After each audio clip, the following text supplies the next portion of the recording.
പുതിയൊരു വീഡിയോയിലേക്ക് സ്വാഗതം. ഫ്രണ്ട്സ്, നമ്മുടെ ഡോഗ്സ് എന്ന ടെലഗ്രാം ബോട്ട്, അതായത് ടെലഗ്രാമിൻ്റെ കോയിനാണ്.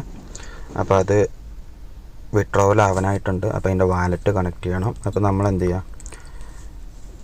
അവരുടെ ബോട്ട് ഓപ്പൺ ചെയ്ത് കണക്ട് വാലറ്റ് എന്നുള്ളത് കൊടുത്തിട്ട്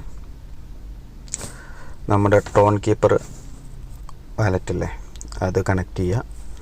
ഒരു മിനിറ്റ് അപ്പോൾ ടോൺ കീപ്പർ എന്ന് സെലക്ട് ചെയ്യുക. അതായത് നമ്മുടെ കണക്ട് വാലറ്റ് എന്നുള്ളത് കൊടുക്കുമ്പോൾ തന്നെ ഓട്ടോമാറ്റിക്കായിട്ട് എന്ത് ചെയ്യും, അതിൽ പോകും. ഇപ്പോൾ കണക്ട് വാലറ്റ് കൊടുക്കുക, ടോൺ കീപ്പർ സെലക്ട് ചെയ്യുക, എന്നിട്ട് കണക്ട് വാലറ്റ് കൊടുക്കുക. നമ്മുടെ നിങ്ങൾ പാസ് ചെയ്യുക അല്ലെങ്കിൽ തമ്പനെല്ലാം വെച്ചിട്ടുണ്ടെങ്കിൽ അത് കറക്റ്റ് ചെയ്യുക. ഓക്കെ, വീണ്ടും അതിൽ തന്നെ പോകും. അപ്പോൾ നിങ്ങൾക്ക് കണക്റ്റായ അവിടെ ഒരു നമ്മുടെ ടെലഗ്രാമിൻ്റെ വാലറ്റിൻ്റെ റിസീവ്ഡ് അഡ്രസ്സിൻ്റെ ലാസ്റ്റും ഫസ്റ്റും കറക്റ്റാണോ നോക്കാം. ഓക്കെ, അപ്പോൾ കണക്റ്റഡ് ആയിട്ടുണ്ടാവും. ഇത്രയേ ഉള്ളൂ ഇപ്പോൾ ഇതിൽ ചെയ്യാനുള്ളത്. ഓക്കെ.